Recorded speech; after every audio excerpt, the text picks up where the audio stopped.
What's up, nerds, and welcome back to my defense court. Before I start, I want to take a second and sincerely thank every single one of you wonderful people who watched the last video on Gotham Knights. It was the biggest dopamine I've had in a very long time, and I was immediately eager to follow it up, which is why this video is at the request of commenter SonicMan4155. And I gotta be honest, Sonic, when you requested Hogwarts Legacy of all games, I was shocked for a minute. But after a bit of thinking on it, I kinda understand why this was one of the games requested. Like most everyone else, when Hogwarts Legacy was announced, I was excited. A game taking place in the wizarding world that's wholly unrelated to Harry Potter and his adventures, allowing for us to exist in a completely original version of this world that we know so well. But then J.K. Rowling opened her mouth, and suddenly the game was considered evil. People boycotting the game and demonizing anyone who played it, calling them haters of all things in general. Look, I'm not going to sit here and lie to you by pretending that I care about J.K. Rowling or what she says and does. I'm a very casual fan of the Harry Potter series. I enjoy the movies and a few of the games. I love exploring the Wizarding World areas at Universal, and that's as far as my fandom goes. Rowling can think whatever she wants. I don't care, and none of us should care either, really. She had no hand whatsoever in the making of this game. Yeah, it's her IP, but that's where her involvement stops. Look, it's fine to not like Rowling, but don't let that be what turns you off from this amazing game. I mean, it's getting a sequel for a reason. You play as an unusual student of Hogwarts that has you starting as a 5th year. The implications of that won't be talked about until we get to spoiler territory, but just know that you're not as unique a case as you think. The game is open world, and it's freaking massive. Honestly, until you get access to a mount, don't even bother exploring past Hogwarts and Hogsmeade unless you're going for a quest, because trying to run anywhere is going to take a long time.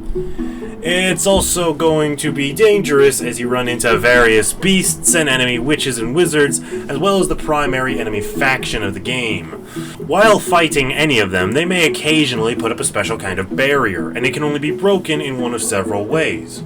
The first is to simply fire a parrying attack at them. The fastest way is to hit them with a spell of the same color as the barrier, and the simplest way is to throw something at them or to use your takedown move that works on a meter. The most brutal way is to hit them with one of the unforgivable curses, because, yeah, you can learn all 3 of them if you want to.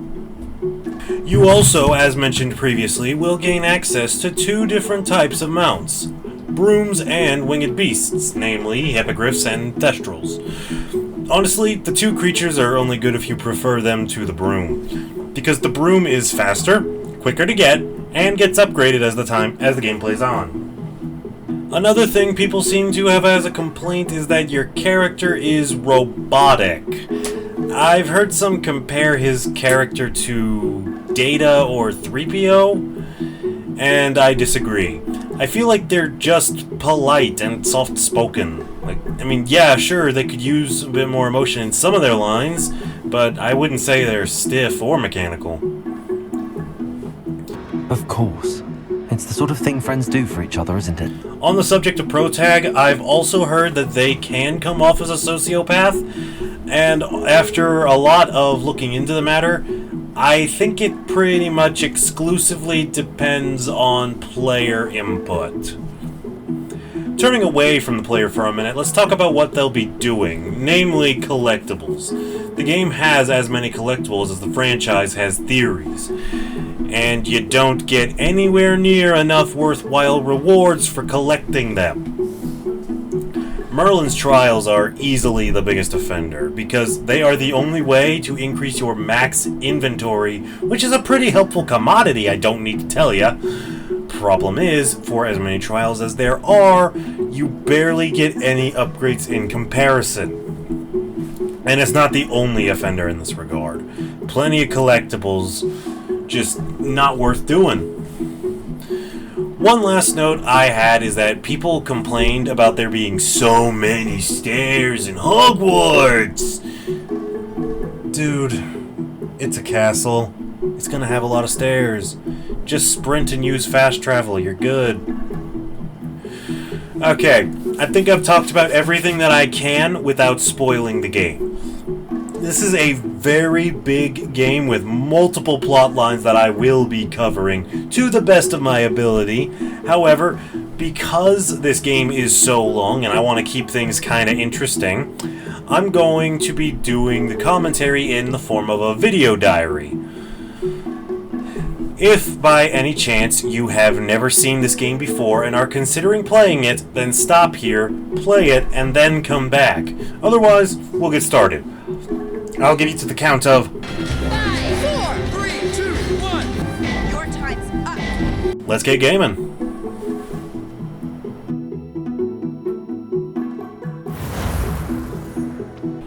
Interestingly, the player actually starts before the game does in this case, at least as an option. The first thing I recommend all players of this game do is go onto Pottermore, or Wizarding World, whatever it's called these days, and do the Sorting Quiz and the Wand Quiz. Trust me, you won't regret it. The game starts with my letter of acceptance. I build my character and get introduced to my mentor, Professor Fig. Him and I meet up with a friend of his, George, who joins us on our way to Hogwarts. And oh, hello there, Mr. Evil Wizard Man.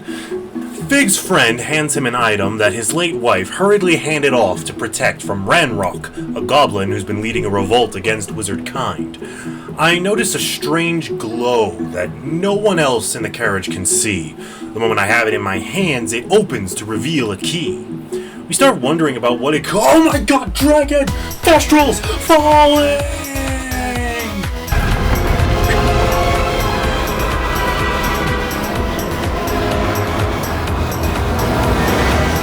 The key!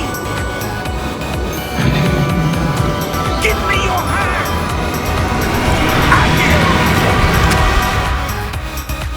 Anyways, one stiff drink and I'm back on my feet. Walking with Fig to try and figure out where the key ported us to, we come upon a wall that, when I touch it, we somehow end up in Gringotts Bank. The goblin at the desk takes us to a very old vault, greeting a sussy security guard along the way, and we end up locked inside the vault. This is where I first get introduced to spellcasting. I learned both Revelio and Lumos. Both of these spells will be used very frequently as I play the game. It also introduces me to how I can expect the game's more intricate puzzles to work. The puzzles grow progressively more challenging as I learn more spells and manage to always be more intuitive than not. It also introduces to me my two most frequently used spells for combat, Protego and Stupefy.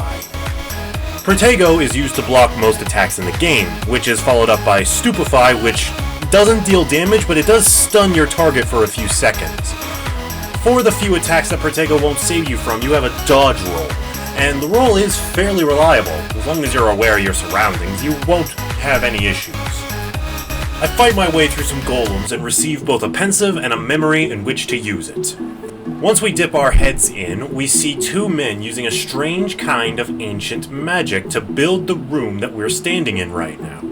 After we emerge from the memory, we get interrupted by Ranrock, who triggers the sentinel in the room and it starts attacking him. Fig and I find another wall similar to the one that got us here, and when we make contact with it, we arrive in Hogwarts, just in time for the sorting ceremony. This is the first place where your Pottermore quizzes comes into play, because if you sync with your Pottermore profile, then the sorting hat will auto-match you with whichever house you got sorted into with your Pottermore sorting quiz, which is why the game defaulted me into Gryffindor! Better be Gryffindor!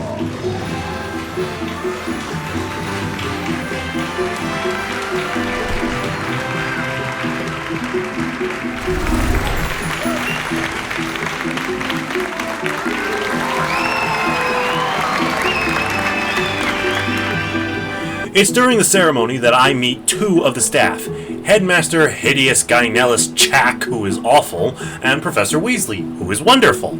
The next day, I meet 3 of my fellow Gryffindors, none of whom are terribly significant for the rest of the game's events. Afterwards, I meet up with Professor Weasley and she gives me my field guide. This book is both my main menu and my map, and it comes with a charm that creates a path for players to follow whenever they've marked something as their destination. I love the guidance because it makes navigating specifically Hogwarts extremely manageable. She then teaches me about finding field guide pages. They're scattered across Hogwarts, Hogsmeade, and even all over the Highlands. This teaches you that whenever you're somewhere new, you should cast Revelio to try and find as many field guide pages as possible. Each page is worth XP that helps you level up, which is extremely important. I'm then tasked with attending Charms class and Defense Against the Dark Arts. I can do whichever one in any order I want. I choose Charms class for 2 reasons. First, it teaches me Accio, which will be useful in collecting field guide pages that are up above me. Second, because of Natsai. Natsai Onai is my personal best girl of this game. A lot of the fandom of this game prefers Poppy, and I definitely get it, but as I played through each of their stories, I found myself liking Natty so much more. During Charms class, I'm also taught how to play a game called Summoner's Court, where 2 players have 3 balls, and you take turns casting Accio to roll them onto zones of varying point values. The further they have to roll, the more points you get. Once both players have moved each of the balls once, whoever has the most points wins. Afterwards, I arrive for Defense Against the Dark Arts to see a duel between a Gryffindor and a Slytherin. I also get introduced to Professor Hackett, who, prior to being a professor, was an unspeakable for the Ministry. Still have no idea what that job is, but I guess that's part of the whole thing. She teaches us Levioso, a charm that... A levitation charm? Levioso! A surprised opponent is a weak opponent. Care to defend yourself, Master Pruitt? No? does that. After teaching us, she pits me against the Slytherin from before, Sebastian Sallow, in a brief duel. Sebastian walks up pretty confidently, but... well... This should be easy. Stupid. There you go. The case then. Levioso. Lucky. Nothing lucky about it.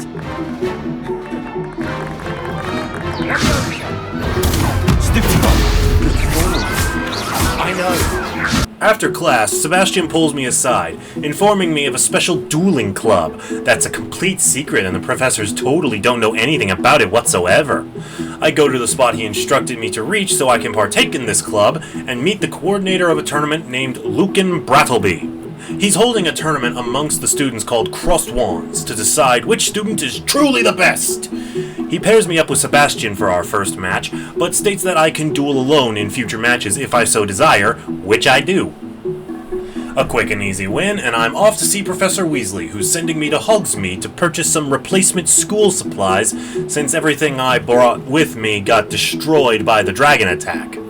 Along the way, I meet Lenora, who shows me a portrait that shows where a metal butterfly is resting.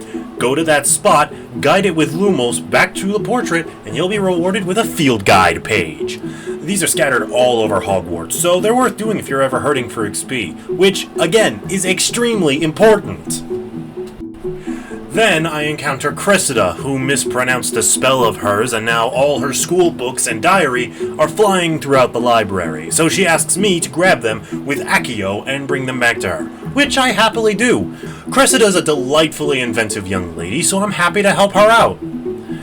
Professor Weasley suggests I visit Hogsmeade with a friend, and I opt to hang out with Natty. Not a date, not yet, but a good way for us to get to know each other outside the classroom and away from the prying eyes of prefects.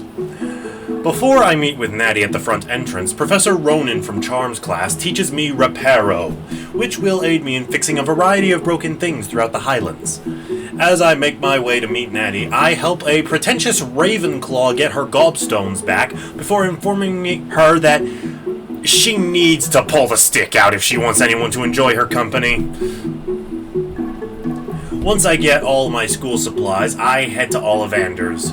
Up until now, I've been using a second-hand wand, But the school wanted me to acquire my own wand, and this is where the second part of the Pottermore sinking is a really, really good idea, because it auto-builds the wand results of your quiz, which really helps to make your character feel like they are you. I loved it the first time I booted up the game and saw the wand customization default to the exact specs of my wand from Pottermore. It was insanely cool. What do you think?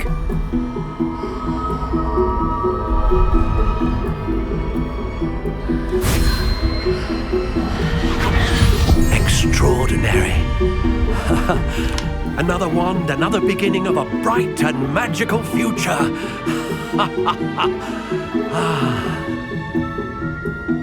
Anyways, I catch back up with Maddie in the square when, what in the name of Merlin?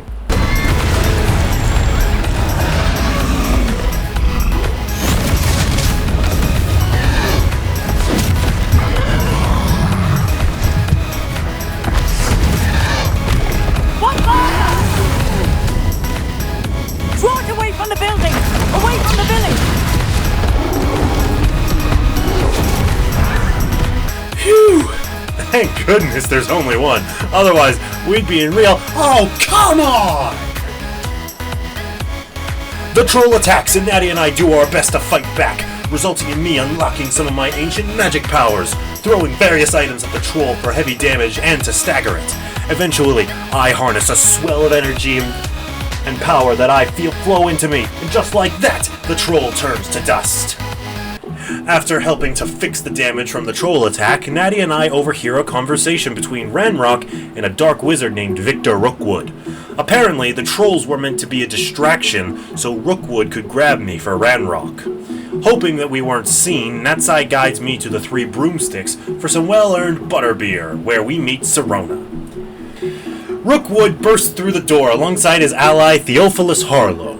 They try to get to me, but Sirona and the rest of the patrons pull their wands on the two criminals as she insists that they leave. Afterwards, Natty and I call it a day for our totally not date and return to Hogwarts.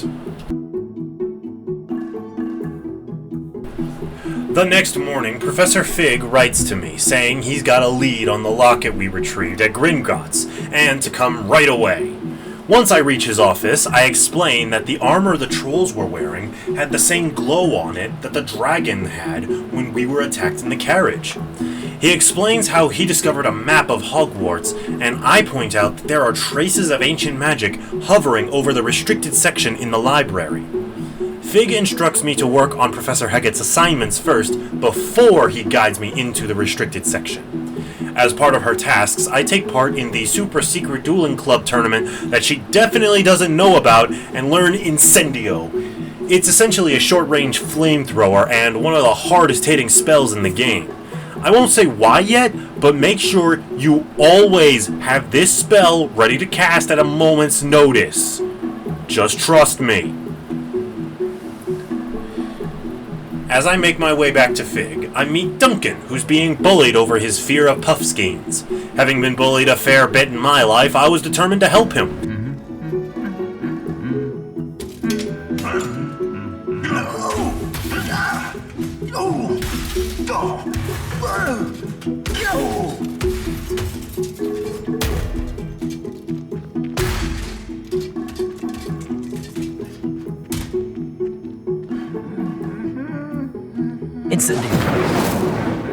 So I followed his directions to a hidden greenhouse that was overgrown with Devil's Snare.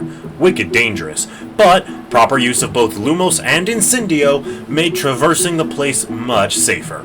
I found a massive venomous tentacular and pruned a bit of it to give to Duncan, letting him tell people that it was him who retrieved it. I got enough gossip going on around me. I'm happy to give him the spotlight for this.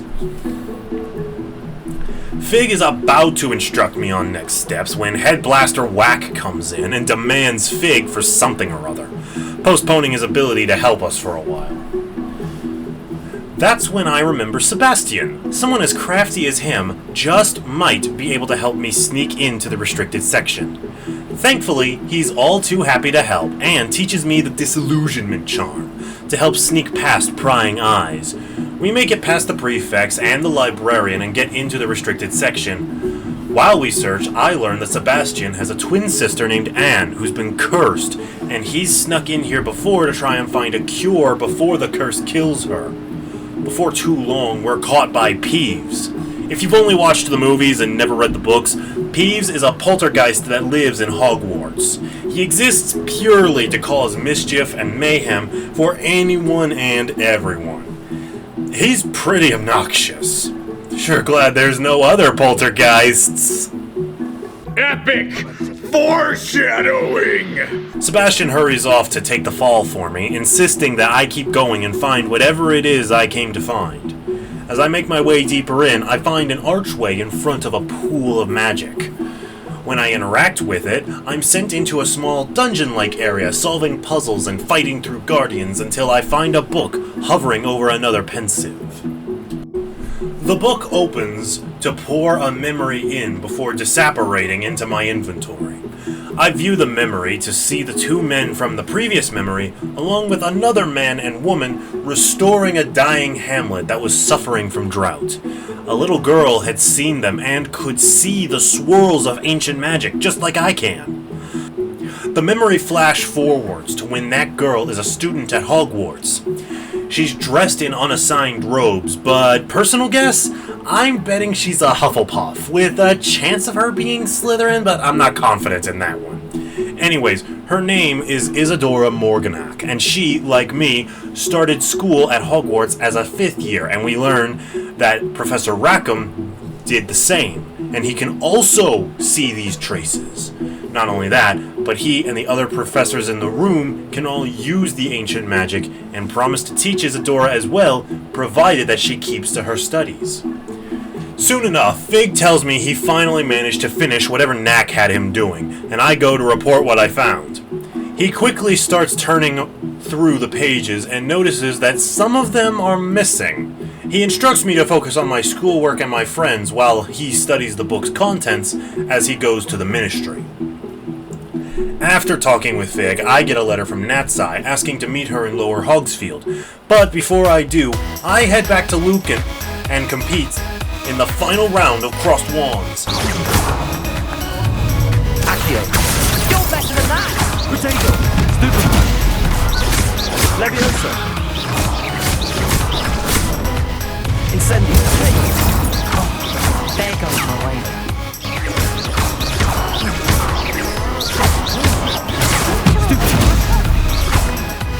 Leviosa. Incendio. What to do?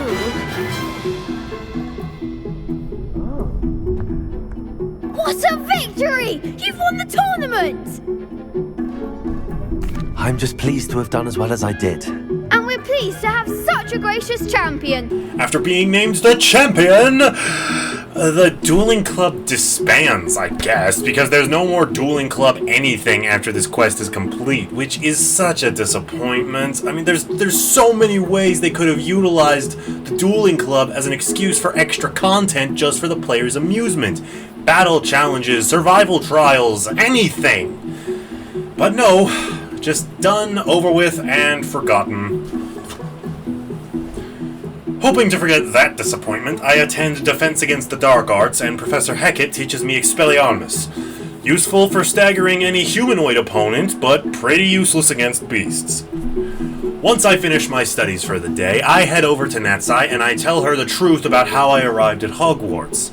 Natty tells me that she wants to stand and fight against Rookwood and Harlow's men. I support this, obviously. I have a bit of self-motivation to do the same.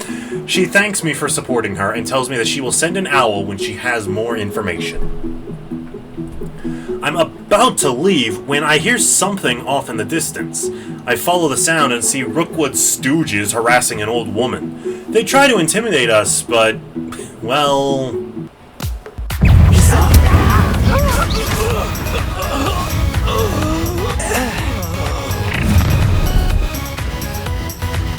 Oh, what's the light go out of your eyes? Take us! I'm not going anywhere with you. You take this student off of my dead body! they couldn't take the heat. The woman I saved was Nora Treadwell, who had been researching trials left behind by Merlin. Doing enough of these rewards me with inventory expansion, but there's nowhere near enough rewards from this achievement line to make them worth doing. There's about 20 or so of these trials, and you only get like 3 milestone rewards. I'd rather deal with the base inventory size than do that much work for that little payoff. Anyhow, I later go to herbology class with Professor Garlic. Apparently, everyone's thirsty for this particular teacher, but I myself don't see it. She's nice and super pretty, but I don't personally find her all that romantically interesting. I don't know, to each their own. We nearly make ourselves deaf by potting mandrakes, and I take a quick stroll through the greenhouse to acquire some useful plant life, like Chinese chomping cabbages, which will attack the closest enemy to them, or venomous tentacula that will spit venom at any enemies in its range. Once we're done there, I make my way to potions class with Professor Sharp, who used to be an Auror. He instructs on the creation of Wiggenweld potion, which heals me whenever my health is low. But I've already got a healthy stockpile, and they can be found as enemy drops so frequently often that I'll never need to use a cauldron to make Wiggenweld. Professor Sharp then asks me to fetch the ingredients to make an Edurus potion from his office. Gareth Weasley tries to convince me to steal something else from Sharp's supplies, but I don't feel like pissing off a former Auror and tell Gareth that he's out of luck. He tries his harebrained scheme anyways, and it fails. Spoiler alert, would have failed regardless, but doing it this way gets you from being in trouble. Thankfully, Sharp appreciates that I didn't help Gareth, so that's something at least. Before long, I receive a letter saying that Sir Nicholas is asking for me. I've no idea why the Gryffindor house ghost wants to talk to me, but I've no reason to deny them.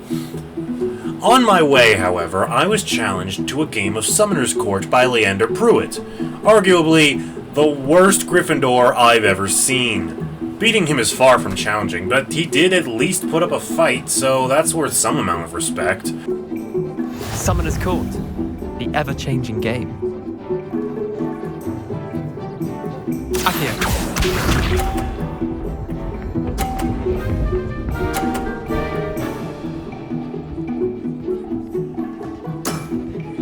Try to beat that.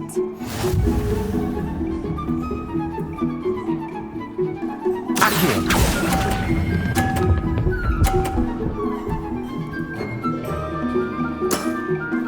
Not bad. Not bad. Accio.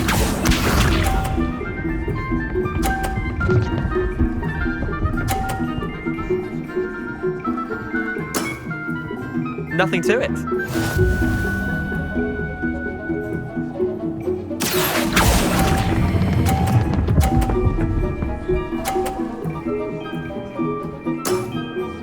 That was one for the ages. Accio.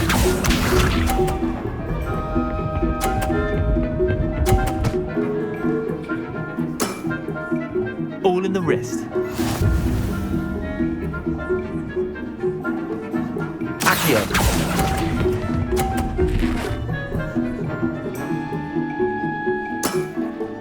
Well done. You beat me.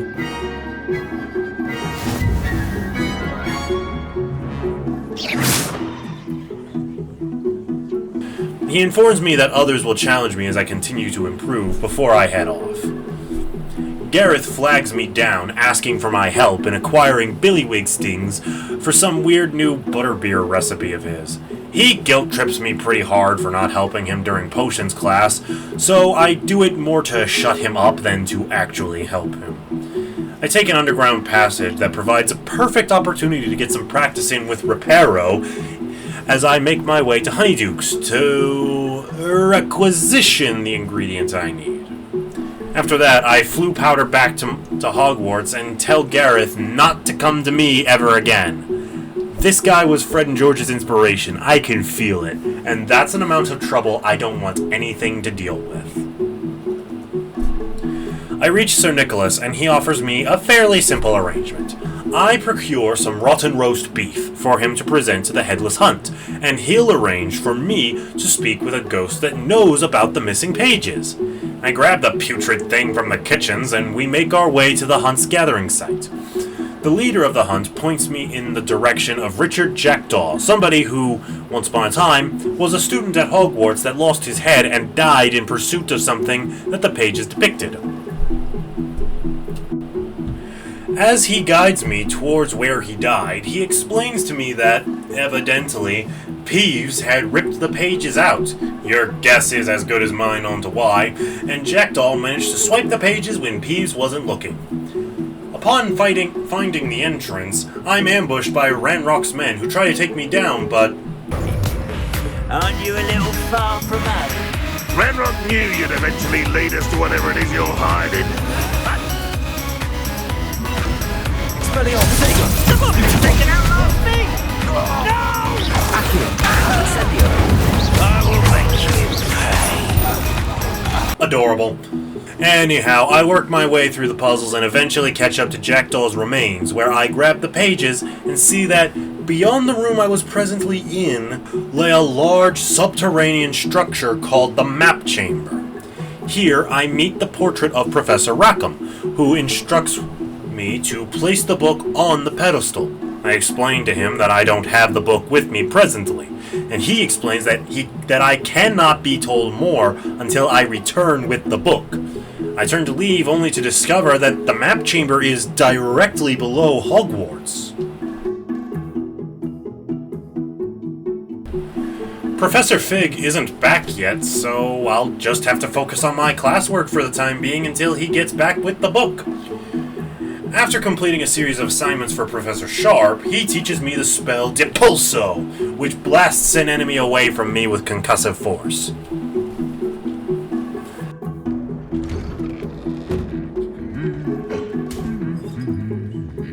Now it's time for flying class with Madame Kagawa. She has everyone go over the basics of flying, and I try my best to keep to her instructions. Unfortunately for me, Everett Clopton strong-arms me into a very clearly disallowed flight across Hogwarts.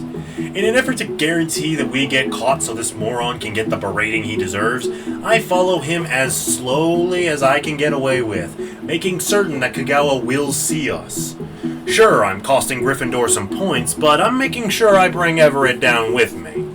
After class, I tell him to swish and flick off before I continue on with my day. Sebastian invites me to a place called the Undercroft, where he goes to teach me Confringo, a long-range fire spell that deals heavy damage. This goes on to be my most heavily relied on spell because of its damage, and one more detail that I'll get into later. He mentions his friend, Ominous Gaunt, who showed him the Undercroft and begged me not to let Ominous know he brought me here.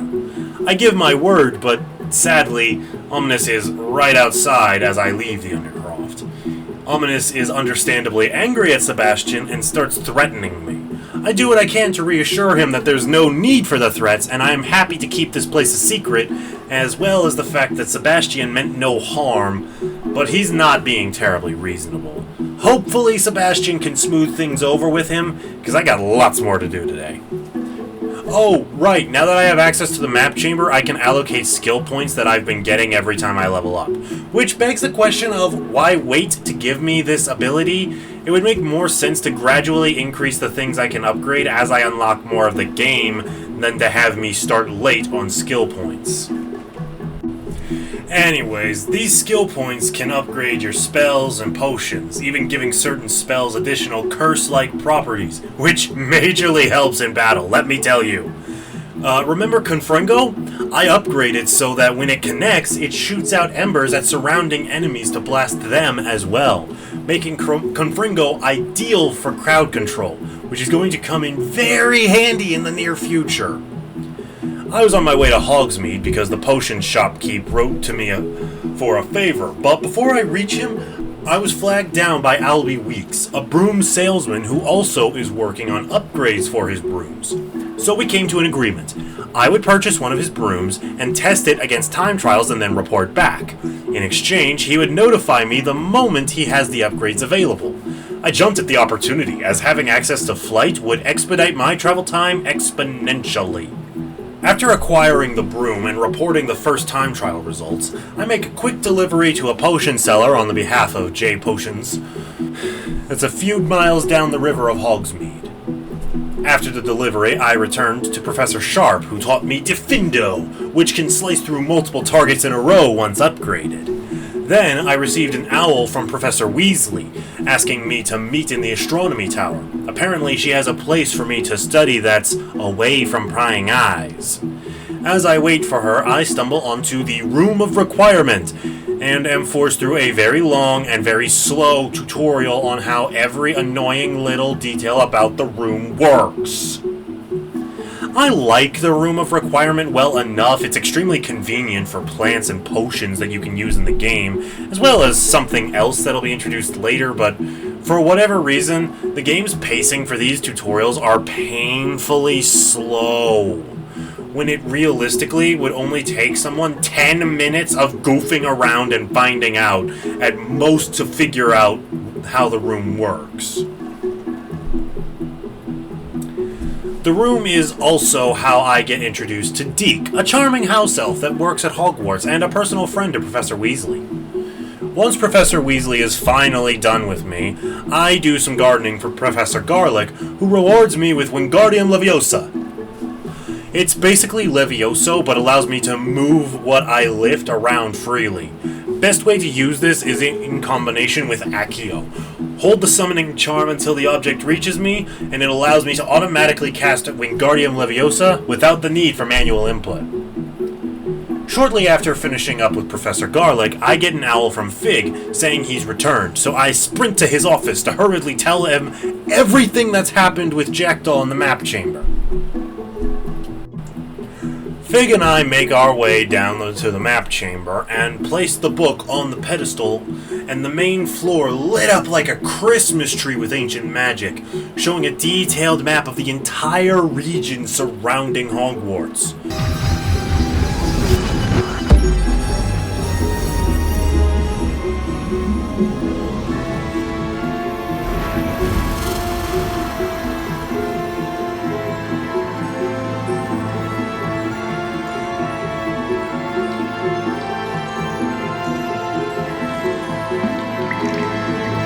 Map.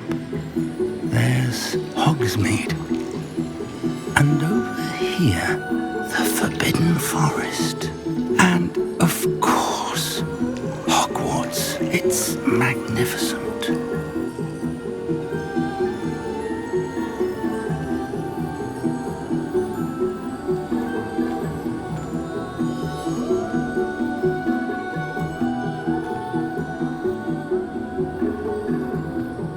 If only you were here to see this. Professor Rackham explains that I am to face trials to teach me secrets that he and his allies, the Keepers, have been protecting for centuries. Rackham wants to wait before I begin the first trial, but Fig gets Rackham up to speed on the situation with Ranrock. With this update, Ranrock gives us the location of the first trial, and the instruction that I am to complete it alone. Before I meet Fig, I complete Madame Kagawa's trials, and she teaches me the spell Glacius, useful for halting wizards casting dangerously powerful spells so you can get out of the way and or counterattack. Oh, right, I learned Flipendo, but I never use it again, so who cares? I catch up to Professor Fig, and the two of us fight our way through Ranrock's loyalists as we approach the tower. Once inside, we find another of Rackham's portraits and a pool of ancient magic. Professor Fig returns to the map chamber as I begin my first trial. After Accio-ing my way through the puzzles and blasting some more sentinels, I'm faced with a massive guardian with attacks and powers I haven't seen before. He summons these orbs with certain colors. If I don't hit them in time with the correct kind of spell, then I'm going to take major damage. Arrest them. Expelliarmus, Potato. Instantly. After taking him down, I'm rewarded with a strange relic as well as a pensive and another memory. This one starts with Rackham training Isadora on ancient magic while she questions what more she can do with this power. It then cuts to when Isadora is accepted as the new Defense Against the Dark Arts professor. She invites Rackham and the other keepers to her home, saying she has something to show them. I return to the map chamber and report my findings to see another of the keepers arrive in a portrait. Charles Rookwood. Wait, Rookwood? As in... Oh. Charles tells me to keep the relic I found safe, as I'll need it and more that I find along the trials later on. Professor Rackham asks for time to get Professor Rookwood up to speed regarding the goblins. Deciding to try and get a head start on Ranrock, I recall when I saw Sirona speaking with a goblin. Hopefully, he'll know Ranrock and be willing to help. Before I can set out to Hogsmeade, Gladwin Moon, Keeper of Keys at Hogwarts, calls me over to collect some of the demiguise statues littered across Hogwarts and Hogsmeade. There's some in the Highlands too, but you never have to mess with those. To help us reach them, Mr. Moon teaches me Alohomora level 1, with the promise of teaching me more levels of it as I hand in statues. Man, I hated going after so many of these damn things.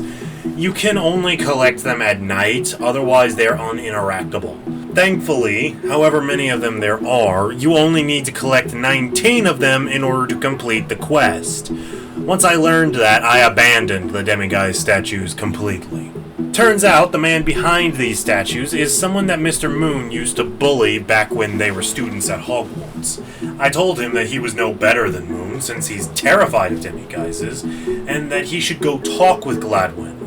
Eventually, I hear that the two have made up, so I assume that they've started dating. I don't care, my video, my rules is canon. After that headache, Albie contacts me about the first upgrade, so I go to purchase it so that I can do another performance review with another time trial. Once I finish with Mr. Weeks, I attend divination class with Professor Onai, who's Natty's mother. After class, she teaches me Descendo, good for dealing harsh damage to floating enemies and their surrounding allies. After my first time meeting my not-girlfriend's mother and making a fairly good impression from what I could tell, I decided to keep going with my studies for the time being before going to the Three Broomsticks. Let's rewind a bit. Back while I was still dealing with the demiguise crap, I was exploring one of the hamlets when I met Dorothy Spruttle, who was voicing concerns about Claire Beaumont, whose brother has gone missing. When speaking with Claire, I heard he was having deals with Rookwood. Not Keeper Rookwood, Victor Rookwood. Ah, jeez, this is gonna get confusing. I go to where Claire said her brother was going to be, while keeping an eye out for a man wearing a woolen jumper, as that's what he was last seen wearing. When I get there, all I see are Inferi. If you don't know, Inferi are basically zombies that can only be damaged once they've been lit on fire. Meaning I had to hit them with Incendio or Confringo in order to start damaging them. As I'm fighting for my life, I encounter an Inferi that's wearing a torn woolen jumper. After I kill the last of them, I find a note that confirms my suspicions. Claire's brother was transformed into an Inferi by Victor's crew.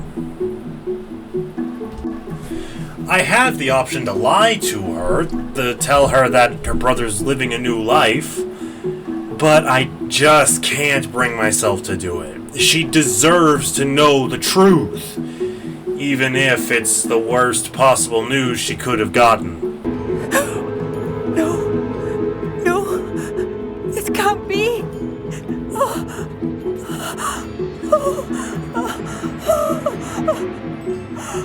I offer my apologies and my condolences before leaving. In the same little shopping square, I encounter a man named Edgar Adley, whose friend died to an acromantula, and he regrets not taking his friend's locket to pass down to his friend's daughter. I go to get it back, and honestly, dealing with the acromantula, while disgusting, is fairly easy. I just have to remember to dodge a lot and hit Confringo or Defindo whenever I can. I get the locket and return it to Mr. Adley. In another hamlet, I encounter Alexandra Ricketts. She's upset because she tried to tame a troll to be a protector from people like Ranrock. Unfortunately, she was failing, and now the whole hamlet wants her to kill that troll. She's grown so attached to it that she's struggling to muster up the nerve. So I decide to play the Reaper's role and deal with the troll myself. I return to her, assuring her that the troll is dead, as well as consoling her in the fact that she was doing her best to try and help, even if it was a hopeless effort. After all the adventures and tragic killings across the Highlands, I was desperate for the mundane monotony of a classroom, so I attended Beast's class where I meet Poppy Sweetings. While I'm tending to this puffskein, let me talk about what happened with some of those quests. I really gotta praise the devs for being bold enough to give us side quests with darker tones. It really helps flesh the world out as more realistic. Weird thing to say for a game about a world of magic, but it does help a lot. After class, Poppy leads me to where a hippogriff is hiding away. Apparently, her name is Highwing. Poppy voiced her concern about the number of poachers all over the place and wants to investigate them. I assure her that I'll have her back in this fight. Since the poachers work for Victor, who's working with Ranrock, it's in my best interest to make their lives as short as possible. With nothing else to properly distract me, I finally make my way to the Three Broomsticks to ask Sirona about the goblin she was speaking with on the day of the troll attack. She mentions that his name is Lodgok, and that he's none too trusting of most wizard kind. She tells me to check the Hogshead, where he tends to meet clients for his metal trade. Lucky for me, the Hogshead is just on the other side of Hogsmeade, where I find Lodgok immediately. Since he doesn't like most witches or wizards, I made certain to bring up Sirona immediately, hoping that my acquaintanceship with her will make it easier for him to give me a chance. Well, if Sirona trusts you, very well. I may know of something that could help us both. A way to get Ranrock to confide his plans to me. It seems to work because he offers a deal. If I help him acquire a helmet made of goblin metal as a peace offering to Ranrock, then in exchange, he'll provide me with any information he finds out. We meet by a witch's tomb, which is another dungeon. Eventually make my way to where the helmet's supposed to be. Unfortunately, it's gone. Apparently, the Ashwinders had already gotten to the helmet. Now, the objective is to get the helmet back from them before they can present it to Ranrock, or our window for Lodgok will disappear. I blast my way through plenty of Victor's men and women to reclaim the helmet before I return it to Lodgok. He takes it gratefully and promises to contact me when he learns more. Shortly after I return from there, Adelaide Oakes comes to me, worried sick about her uncle, who's a merchant that's been out of contact for a concerningly long time. Using one of his prior letters as a guide, I hurry to him, only to find that he's a prisoner of Ranrock's loyalists. A swish here, a flick there, and he's free with all the goblins, snapping. Yeah, let's go with that.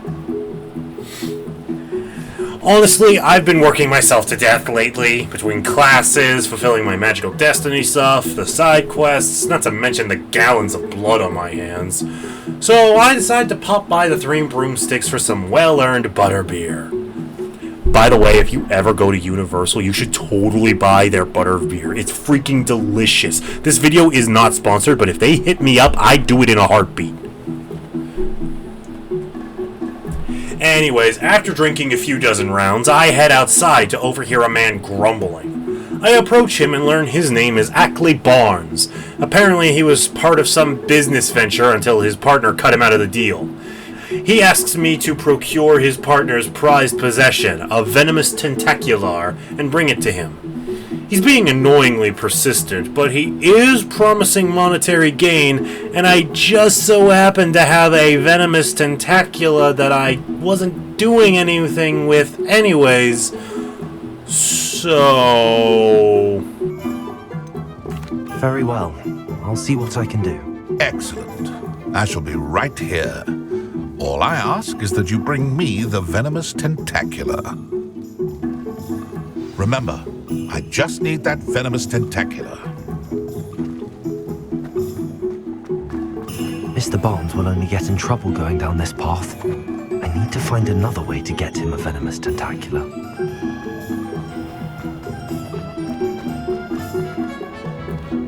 Ooh, boy, that sure was difficult. Hello, Mr. Barnes. I have that venomous tentacula. Wish I could see Lawley's face when he realizes his prized possession is gone.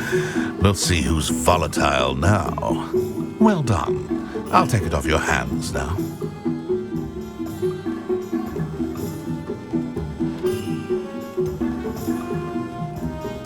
It wasn't as easy to come by as I had expected. I'd like to be paid for my troubles. Only fair, I suppose. I can respect your business acumen. Here's a little something for your next trip to Zonko's.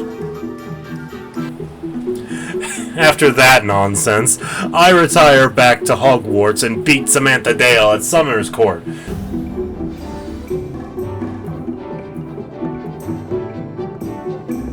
Accio!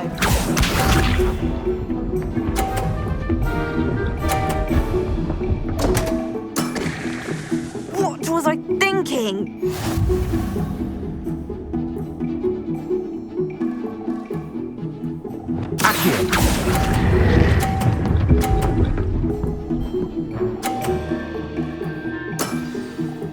That was sensational! Accio!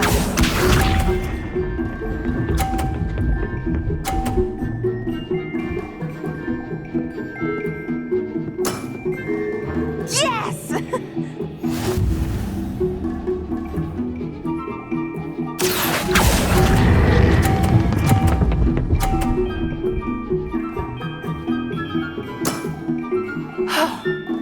How am I to top that? Accio!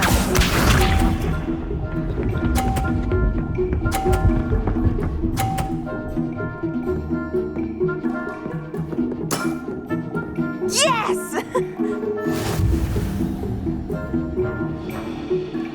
Accio!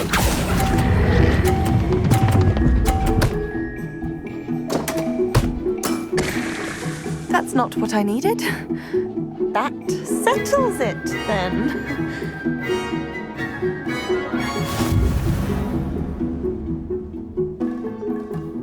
Honestly, I forgot this questline was a thing. The gap between challenges feels bigger than you'd think.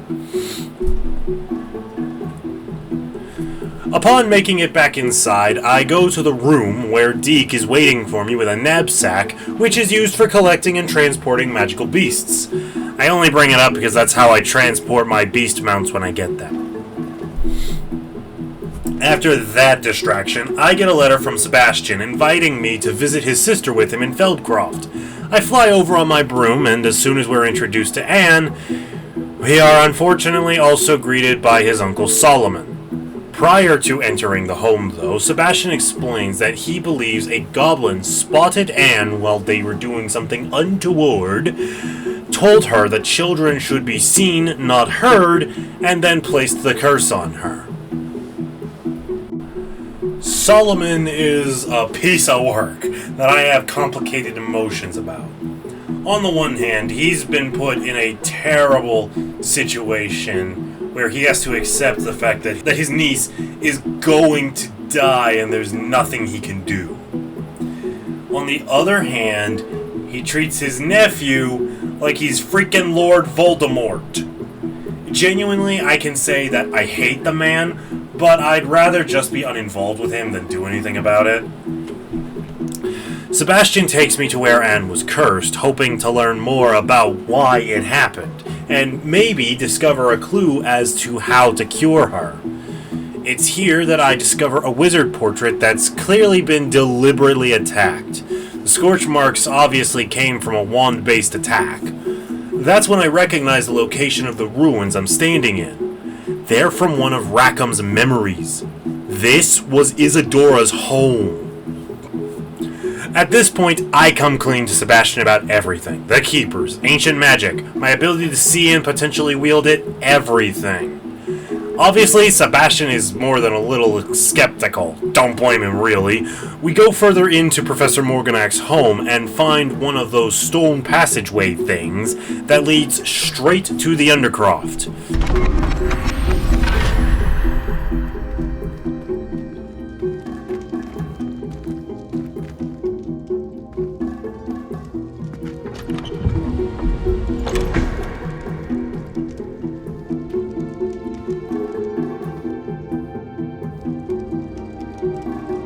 we get there, we see a damaged triptych and a scrap of paper with runes and symbols that I recognize from the other keepers.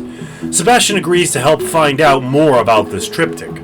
I get another of numerous letters that Natty and I have been sending to each other.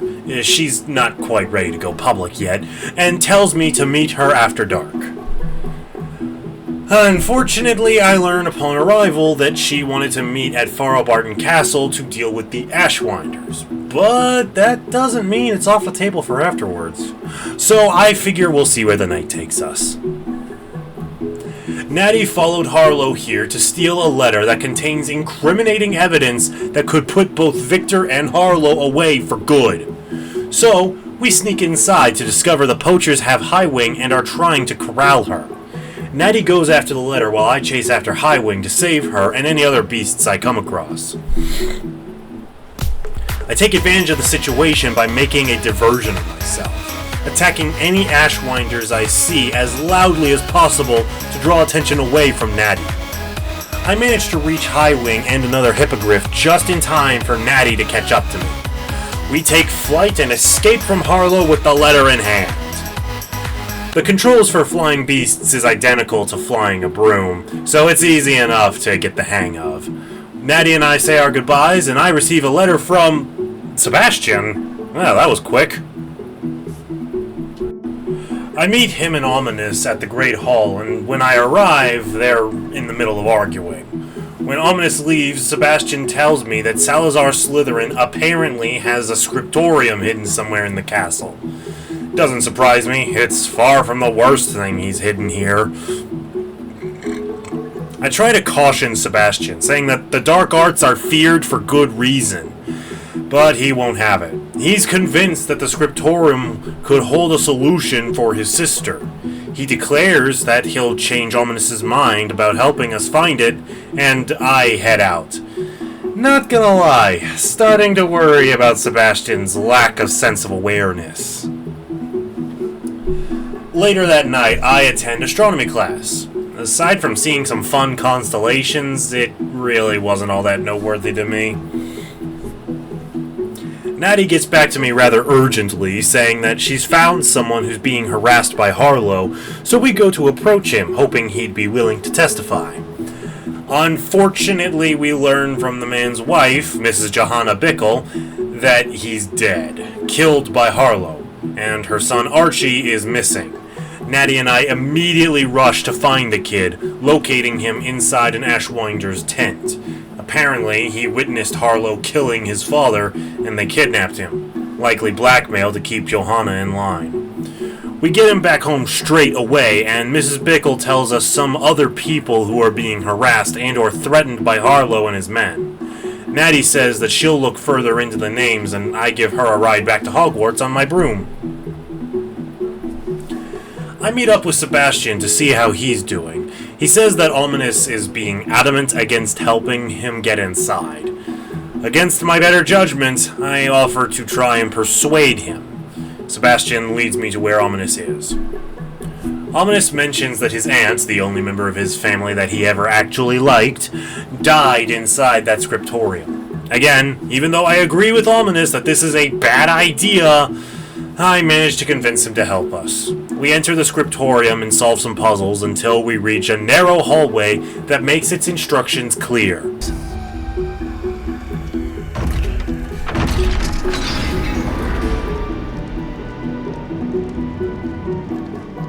The gate! I think we're locked in. Again. Then Salazar Slytherin is not yet finished with us.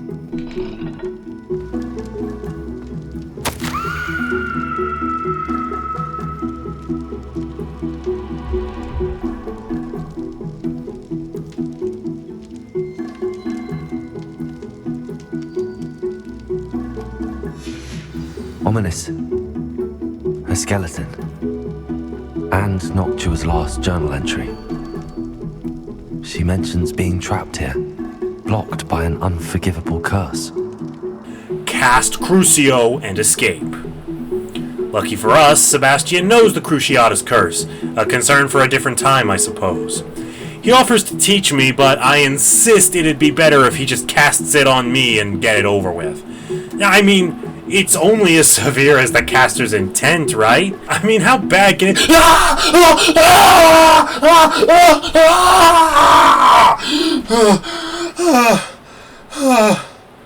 Sebastian, is there something that perhaps you want to talk to me about? This better not be because of how I beat you in that duel at the start of the term. After downing multiple vials of Wiggenweld, I'm able to limp into the new room and discover a spell book that belonged to Salazar. Sebastian takes it, being determined to study it for something that'll cure Anne. After we leave, I ask Ominous to help me get to the hospital wing. Once I'm back on my feet, I return to the map chamber for my next trial. I'm told to reach Rookwood Castle for both the next trial and a source of some dangerous power. When Fig and I arrive, the goblins are already tearing through the place alongside the Ashwinders. We sneak around them and overhear Ranrock and Victor arguing. In doing so, we learn that Ranrock somehow knows about the Keepers, which means he must have some amount of understanding of what kind of power he's using. We get inside and find what's left of the container that Charles mentioned. It's completely destroyed and there's huge traces of that ancient magic all over the blast site. We go further in and discover Charles's portrait, quickly getting him up to speed on our recent discoveries. I begin my trial, which is much the same as the last one, including a similar boss fight at the end, and receive a new memory as well as another relic. This memory is a continuation of where the last one left off, with Isadora greeting the other keepers into her home. She brings her father into the room. Her father was grief-stricken when he lost his youngest child, and has been silent ever since that terrible day so many years ago. Isadora declares that with these powers of ancient magic, she has the power to take away pain, and she does precisely that to her father, bottling it up in goblin silver.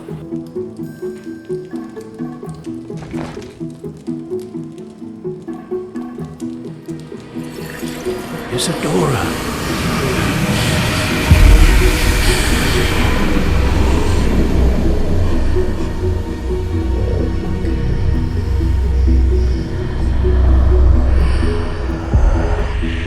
What have you done? I took his pain.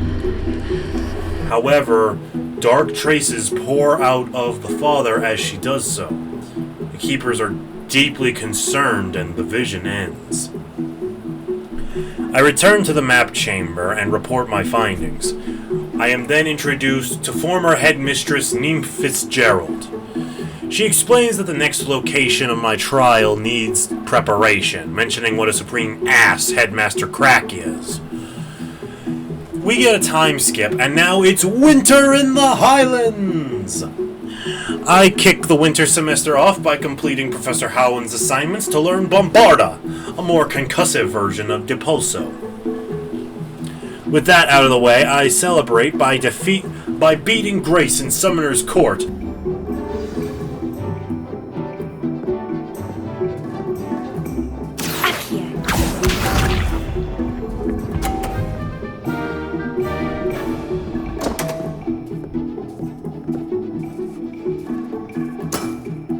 You didn't see that.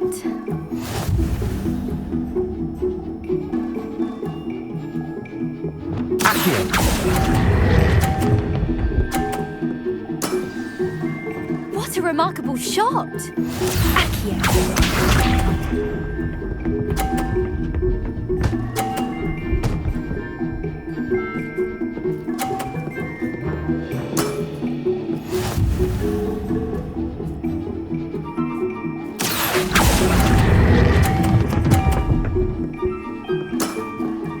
Impressive.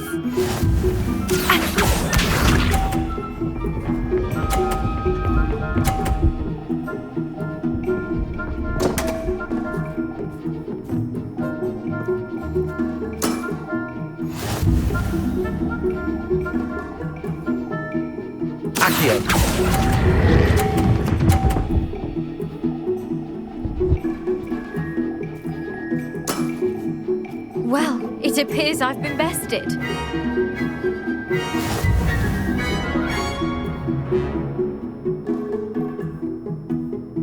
Before dropping by the Undercroft to see how Sebastian's been doing with that spell book.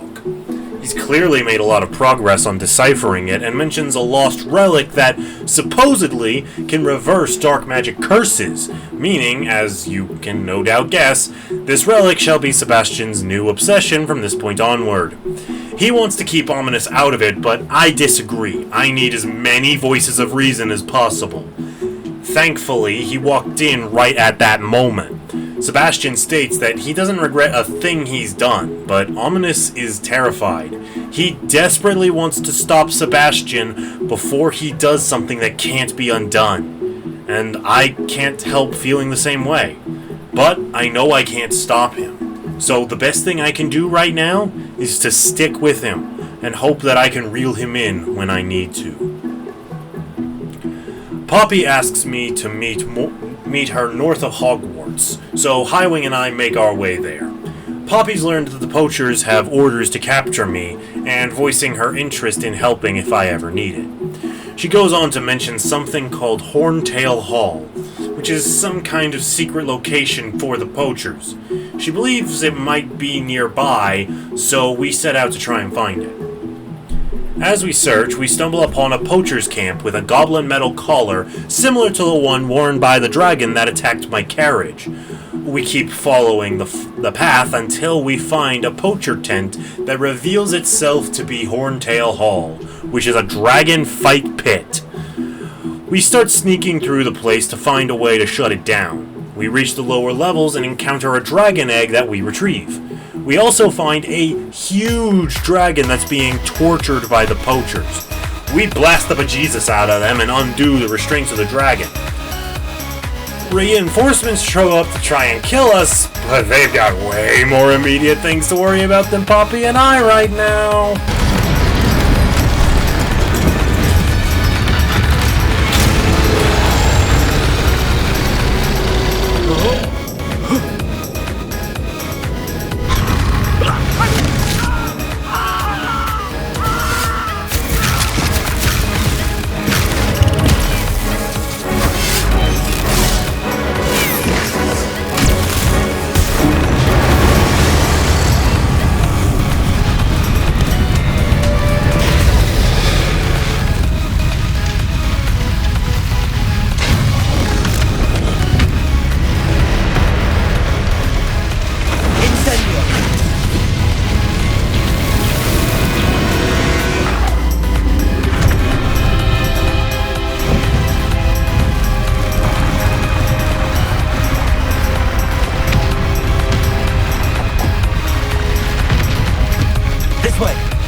The dragon escapes, meaning she likely had no idea the egg was there. Poppy says she'll start tracking it so we can return the egg to her.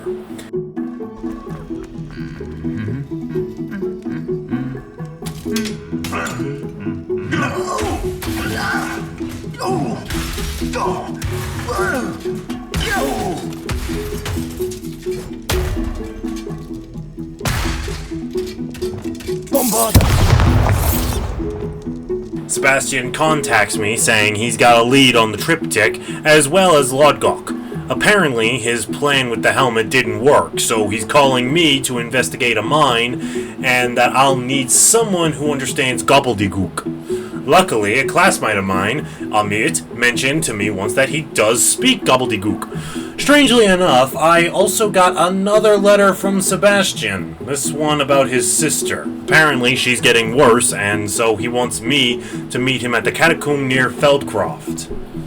Despite the multiple letters, I've got to admit, I was kinda wandering aimlessly on what to do, and stumbled upon an argument between Natty and her mother. Afterwards, she explains that she's an animagus with the power to become a gazelle. She insists that her resolve to stop Victor and Harlow is as strong as ever. I also relieve her concerns by telling her that Poppy and I are just friends, nothing more, before we go on with our respective day plans. I am curious about the triptych, but knowing Sebastian, he'll be too distracted by the prospect of finding the relic to focus on anything else. So I meet with him at the catacomb. According to Sebastian, a Slytherin student happened upon it during some assignment or other. What assignment could possibly warrant a student wandering a catacomb unsupervised? What's the deal, Headmaster Frack? That's dangerous!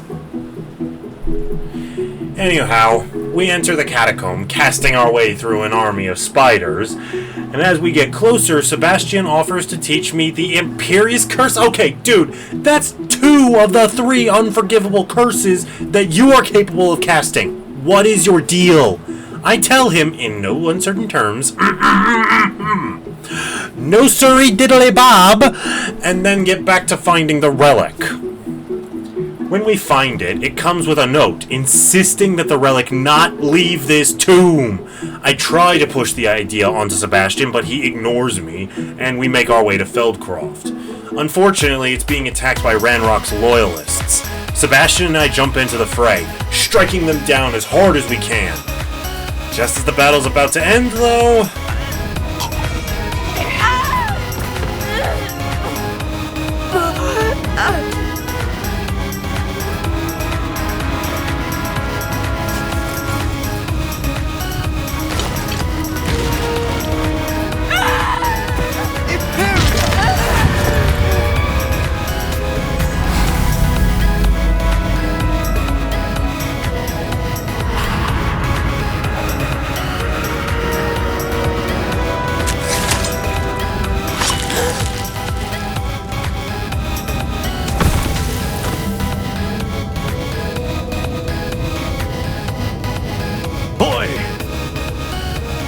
What have you done?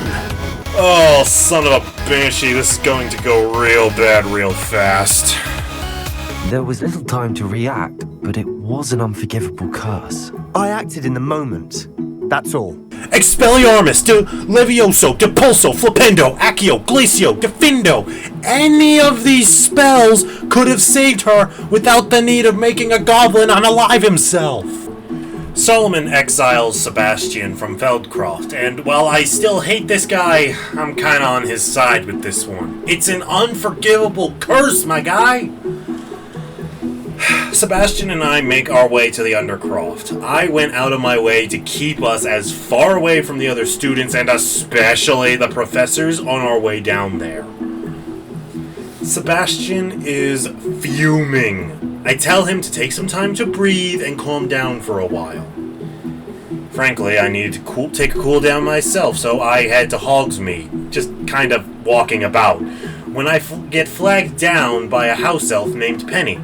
She asked if I'd be interested in purchasing both a shop and a house elf. I'm majorly surprised and intrigued. Bombarda! Let me destroy the fourth wall for a sec. This quest caught me off guard for a lot of reasons. See, first time I ever played this game was on the Xbox Series S version. The version you've been seeing for the whole video is the Steam version, which apparently has quests that were PS5 exclusive at one point. I remember most of the quests that I did throughout the whole game. Those I didn't recognize immediately, I did before the first conversation ended. But I did not recognize this mission at all. I never met Penny before, and I would have absolutely remembered everything that's about to happen. This was the most memorable side quest of my playthrough. For those who have never seen this one before, brace yourself for an experience. For those who do know this quest, know that I did this at 10 p.m. at night with most of the lights out, and my window was cracked because I was a poor innocent baby boy who had no idea the nightmare he was about to walk into. Alright, let me fix that wall for you. Reparo! Penny tells me to speak with Cassandra Mason about purchasing the shop. She mentions how Cassandra's had a bit of bad luck with the previous tenants before holding her breath. The self-punishment thing, I believe, and I'm immediately suspicious of this entire arrangement. I approach Cassandra, and she addresses me cheerfully, offering me the whole place for 1,500 galleons? That's practically giving the place away. An exceedingly fair price for a shop and an elf. What's the catch? Huh? You are wise to be wary in business dealings. No catch, really. I simply ask that you allow me to do you the favour of buying the shop back.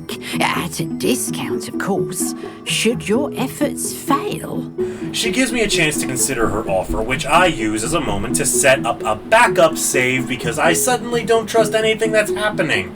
For all I know, I'm about to get dokied.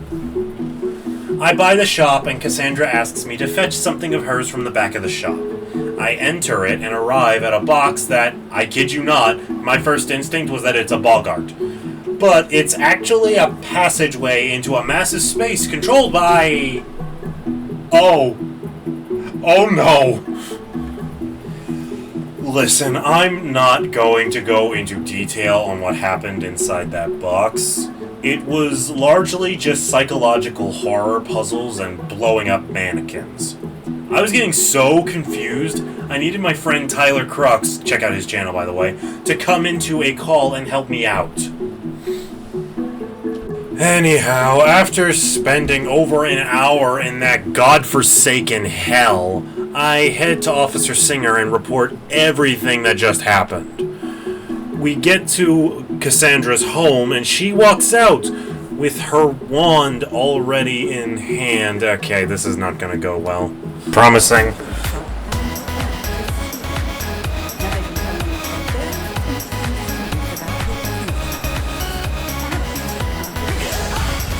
Oh, now it's on, crazy lady!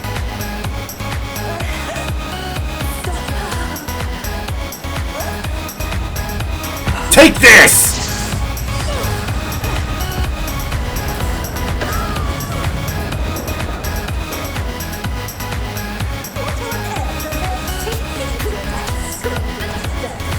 How to beat up crazy people like you!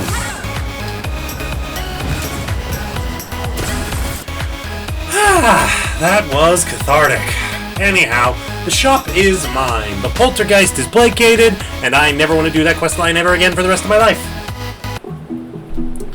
I went to the Three Broomsticks, planning to drink myself into a stupor so I forget any of that happened, but I encounter Poppy and decide to see what she's up to. Basically, we just reaffirm our plan to find the dragon we helped escape so we can return the egg to her. A day goes by and Poppy asks to see me, saying she's worried about something. Apparently, her grandmother's been oddly silent since Horntail Hall, and she's growing concerned.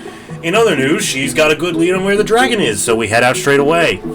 I have to dodge, duck, and hide whenever the dragon tries to blast me, but eventually, we get close enough to put the egg in front of her. She takes the egg, and we can rest easy knowing that we have reunited a mother with her unborn child. I meet up with Sebastian regarding the triptych. He's found the view in it, and we explore the location, stumbling onto a loyalist mine, and Sebastian charges headfirst into it before I can suggest that we sneak our way through. Once we go deep enough, we find a hidden study that holds a second triptych canvas piece. Once we return to the Undercroft, we put the canvas piece in, and Sebastian immediately recognizes it. It's in Morinweem, the region to the far east of the map, and honestly kind of a pain in the ass to reach without fast travel. There's a massive loyalist mine there that's ruining the entire area. Sebastian wants us to move out now, but I insist we wait. We need to stop being one step behind Ranrock and start to figure out what it is he's really after and what he intends to do with that magic. When I tell Sebastian about my contact being a goblin, Sebastian screams at me for trusting one of them. I grab my wand and demand him to back off. I get that he's been wronged by goblins in the past, but I will not condemn the many for the sins of a few. Sebastian storms off without another word. Spoiler alert, Poppy's quest line at this point forward is working with the centaurs to find the thought-to-be-extinct golden snidgets by solving a puzzle that I genuinely don't know how I solved, seriously. Then I beat up a trash mob of poachers and the quest line is over. I'm sorry to all you Poppy fans, but her questline just stopped being interesting to me. Back to the plot, I hurry to Amit and get his assistance for Lodgok's task for me. Amit and I reach the mine, and he tells us that we need to get in and try to learn what it is they're manufacturing. With me handling combat and Amit doing the translating, we learn that Ranrock's making gigantic drills. With the mission over, I took the opportunity to ask Lodgok why he's helping me if his views align with Ranrock. And honestly, I'll just let the man himself say it. I expected Rookwood Castle to be deserted when I arrived to begin my search. So was surprised to find a witch there who had set up a sort of improvised research site. She was studying something so intently that she almost didn't notice me. When she looked up, I thought she would react with fear or disdain. But instead she did something that I will never forget. Without a moment's hesitation, she smiled and asked me to sit with her. She told me that she was a researcher and showed me a small, oddly shaped container with a strange symbol on it. She was certain it was made of goblin metal, but was unable to open it. She wanted to work together. Miriam. Yes. But how did you... Professor Fig's wife. He told me of her research, and I know of the container. The reverence with which she talked of goblins and their intelligence and skill, it caught me entirely off guard. I'd never been treated with such respect by a witch or wizard. So, to my surprise, I let her study the container if she would allow me to search the castle on my own. We parted ways, with her promising to share what she'd learned. More of Ranrock's recruits arrived, and we began to dig, eventually locating the first repository. Ranrock was thrilled with our discovery, but furious when I told him about Miriam. Berated me for trusting a witch, and I heard she'd been killed. You think Ranrock murdered her? I don't want to believe it, but I don't know. After that, something shifted in me. I had seen how the power from the repositories was transforming Ranrock, transforming all of them. I could no longer remain a part of it. Thank you, Lodgok, for telling me this. I tell you all of this so that you understand what is at stake. Ranrock never found all of Bragbor's journals. But the ones he did find suggest that Bragbor at some point built a repository far greater in size than the one beneath Rookwood Castle. What you've discovered here today worries me deeply. If Ranrock learns of the location of that repository, I fear we shall be destined for a great war. I will find out what Ranrock knows. Watch for my owl.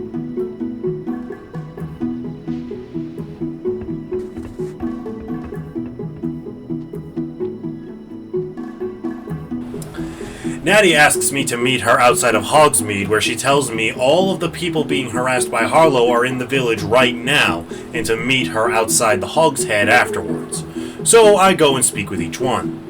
Daisy Rave and her husband work for Gringotts as security.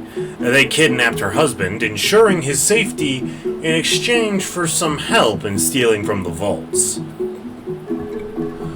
Otto Dibble works for Gladrags and is engaged to the owner's daughter in secret. Otto's being blackmailed with that secrecy in exchange for them being able to take what they want. Agabus Filbert was robbed of a book of poetry that has some gold lining on it. from his late wife. When Agabus tried to stop him, Harlow petrified him and stole a book. Natty said she'd meet by the Hog's Head, but she's nowhere to be seen. Knowing the foul type who linger here, I fear the worst. One of the more cocky patrons confirms my fears, and I thank him appropriately.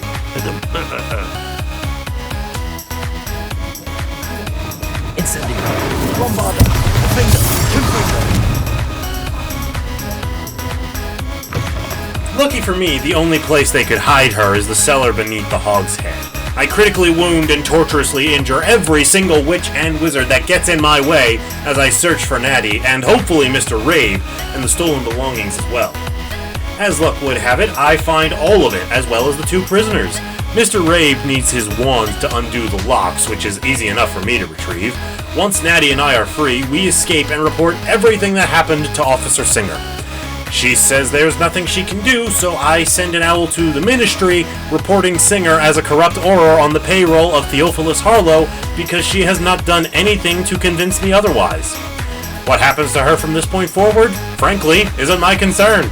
I'm just grateful Natty isn't unharmed. We spend the rest of the day and night together before I get called into the map chamber by Professor Fig. It's now when we learn that the headmistress's trial is in the headmaster's office.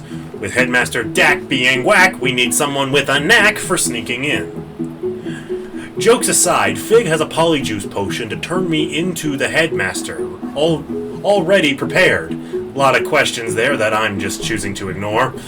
But before that, I go check in on Natty. I'm worried how she's holding up after the whole kidnapping thing.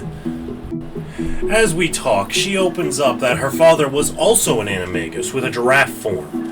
The 2 went for a run one day in the savannah when, in their animal forms, they stumbled upon some hunters. One of them aimed his rifle at Natsai, but her father's neck moved in the way and took the bullet. He died protecting her. We spent some time in the Great Hall, helping her cope with reliving the memories. Now we get to the funniest part of the game. We walk through the entire castle as Headmaster Crack with plenty of optional conversations that just kill me. The potion lasts just long enough to learn the password and break into his office. Headmistress Fitzgerald puts me through a trippy-ass trial where I had to interact with each of the 3 Deathly Hallows to make my way through. Upon completing the trial and collecting the relic, I see a memory of her arguing with Isadora, telling her to stop using this power, for fear of its ramifications. But Isadora's starting to remind me way too much of Sebastian. Upon my return to the map chamber, I am greeted by the last keeper, Professor San Bakar. He says that he needs time to consider whether or not to reveal the location of the final pensive. Apparently, the information that I'm about to learn is just that important.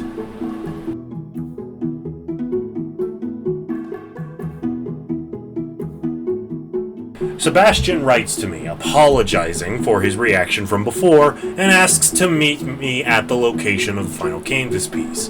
Honestly, I don't really hold it against him. He's been going through a lot recently. Before I make my way to him, I defeat Charlotte Morrison in the semi-final match of Summoner's Court.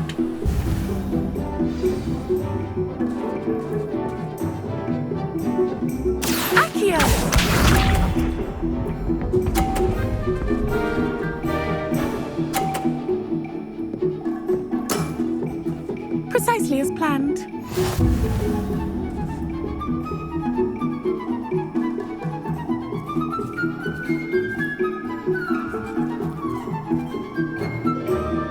Accio.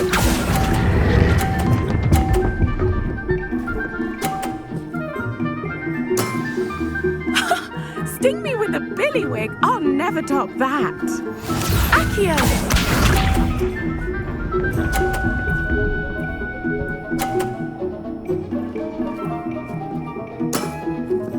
Precisely as planned.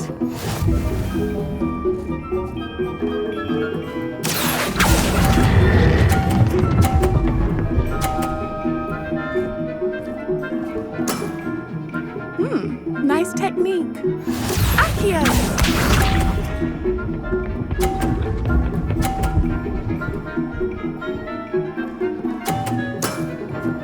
Precisely as planned.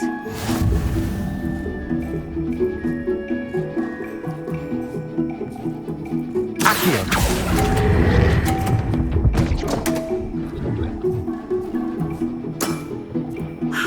I'll remember that. Well, you are good.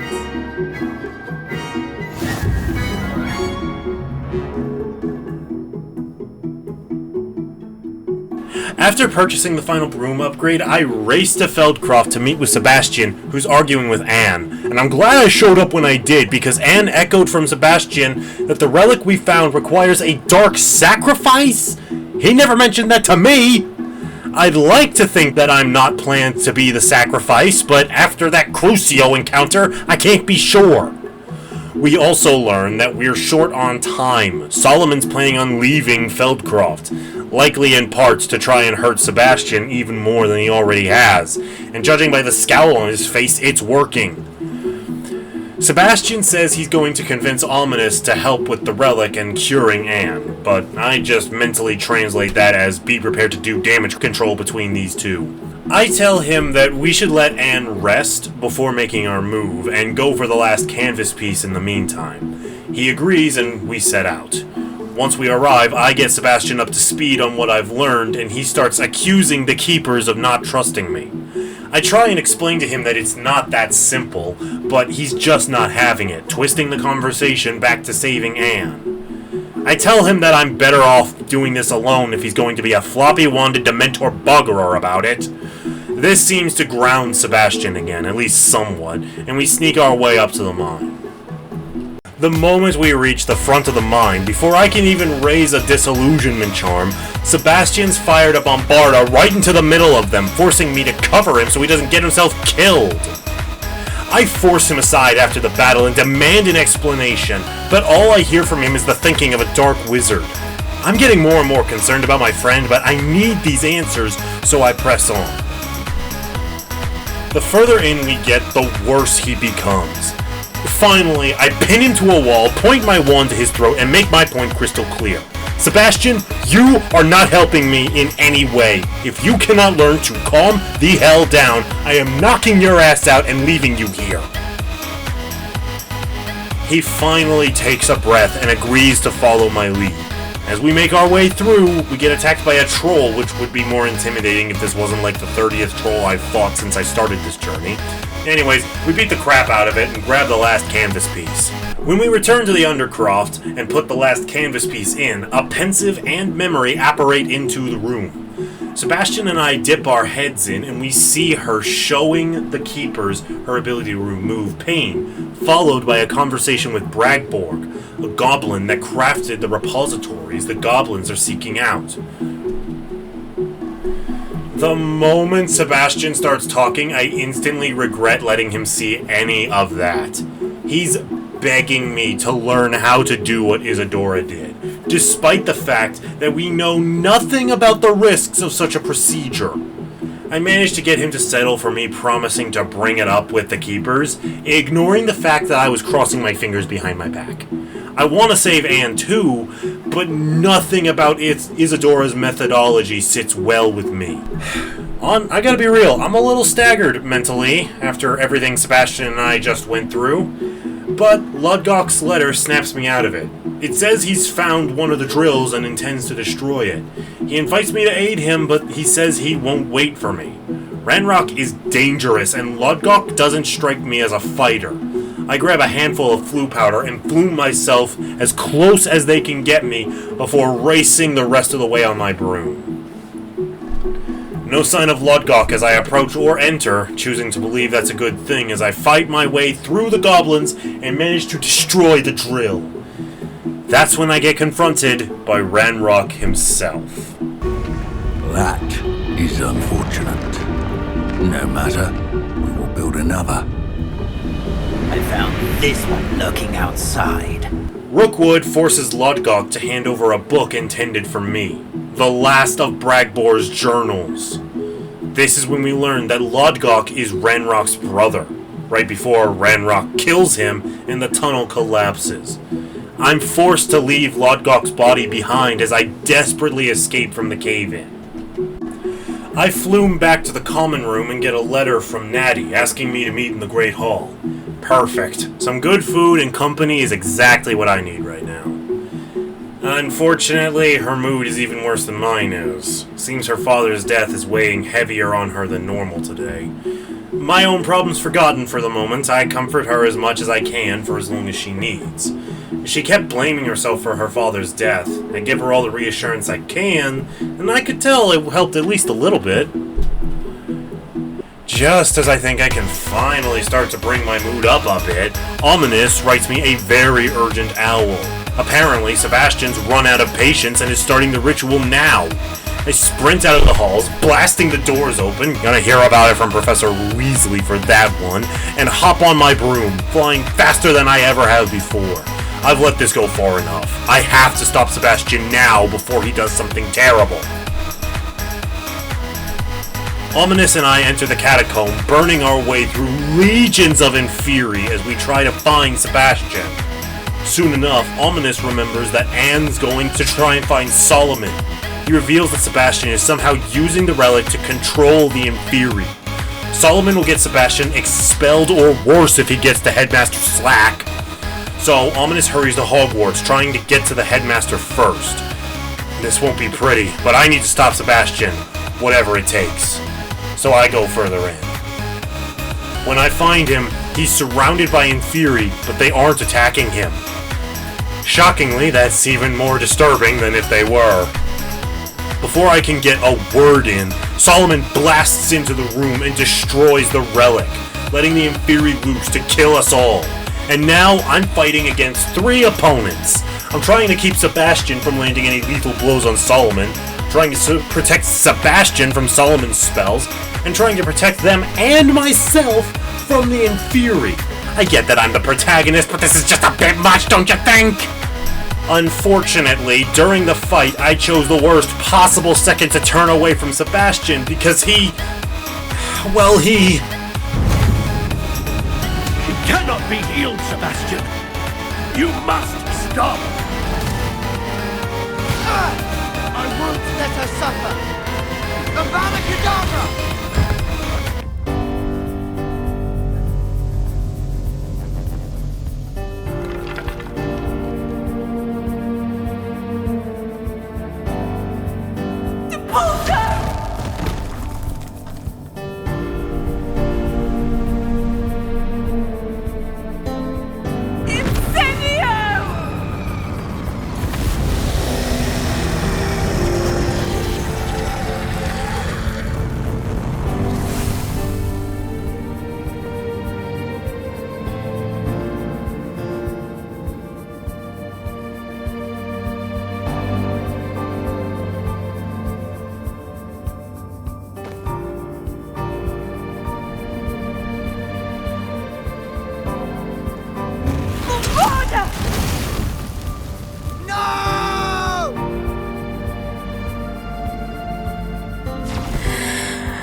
Made your choice.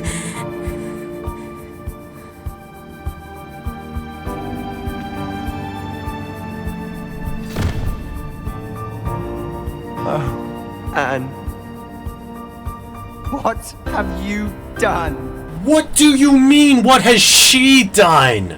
She just saved the lives of everyone in the hamlet and nearby regions from your undead army.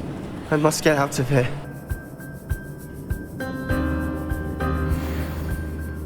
Can't let him leave. Sebastian starts to run out of the catacomb, but I give chase. I'm trying to stop him, firing every spell I can think of.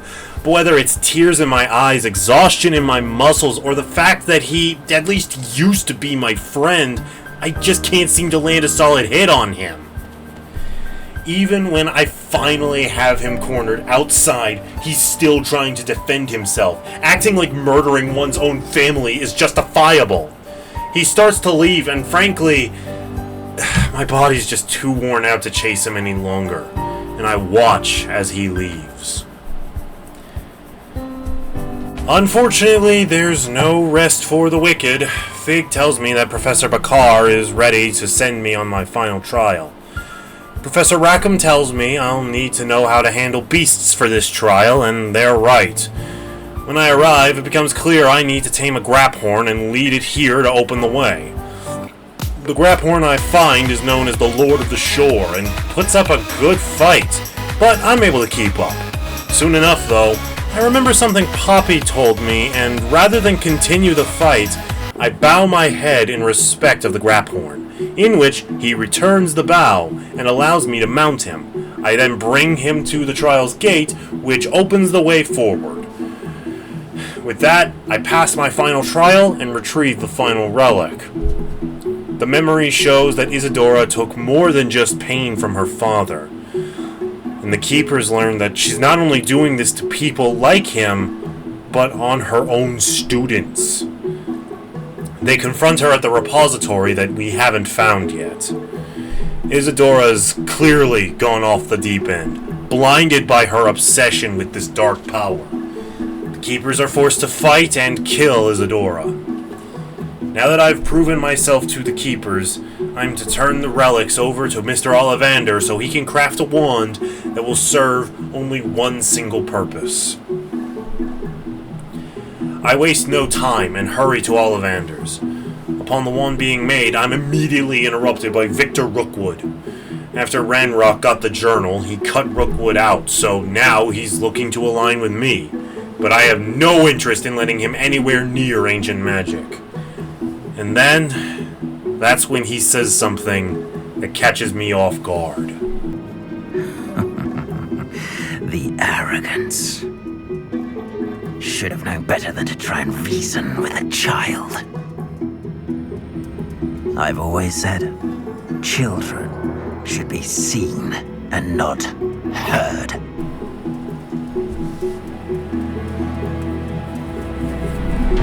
His Ashwinders grab me and throw me into an arena. They hit me with everything they've got, but everything I've done this year up until now has prepared me for far worse than these crooks. Let's finish this, Rookwood! Confringo!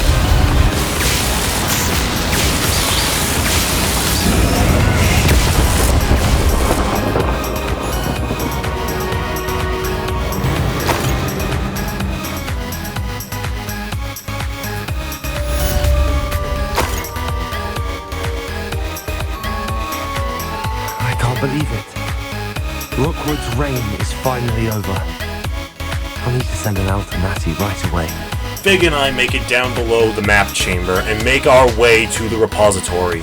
But Ranrock's entire army is down here. And even with Fig, we just can't fight them all. Luckily, he called in the cavalry. Every single one of the professors except Headmaster Jack appeared to clear a path for Fig and I to reach the repository.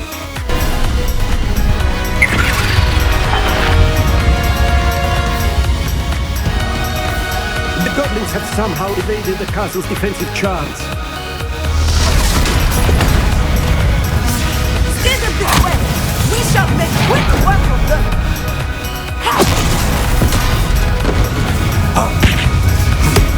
They got this.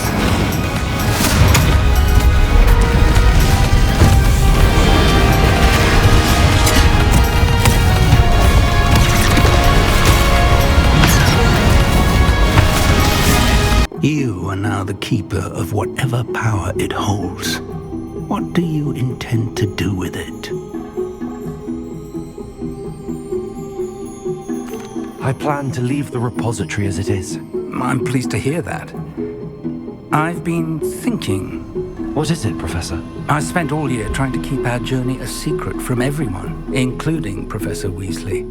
But now I wonder if I should have shared it with her, and the others, sooner. Trusted them more. The Keepers wanted this secret to be locked away forever. How long will you keep it? I plan to keep it secret for now.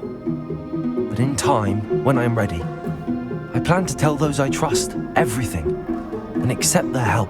I believe that is what Miriam would have wanted. We should trust in others.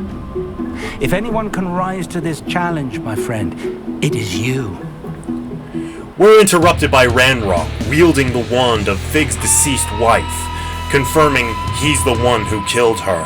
Ranrock blasts the repository, causing it to blow open. Ranrock begins absorbing all the power, transforming into a massive dragon.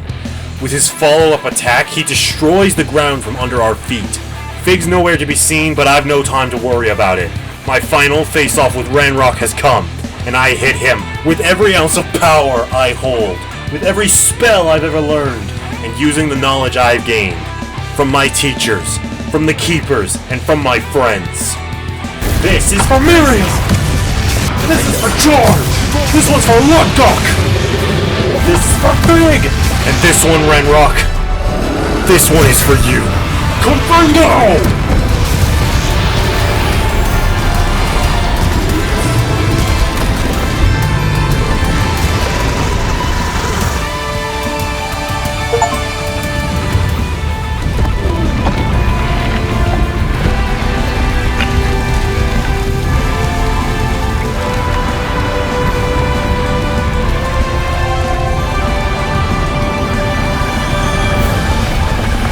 Ranrock is dead, but the place is collapsing on our heads.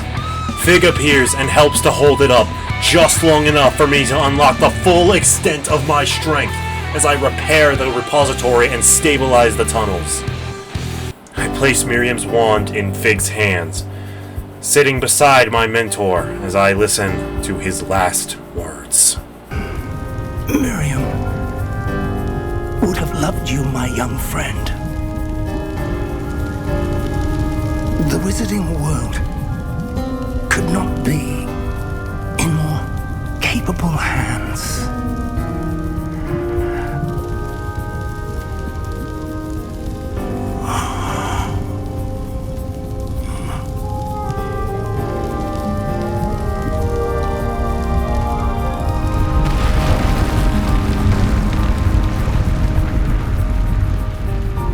And now it's time for the worst part of the game. See, now that you've beaten the game, you have to finish the game. To do that, you have to attend the end-of-year feast in the Great Hall.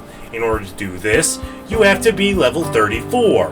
But currently, I'm only level 30.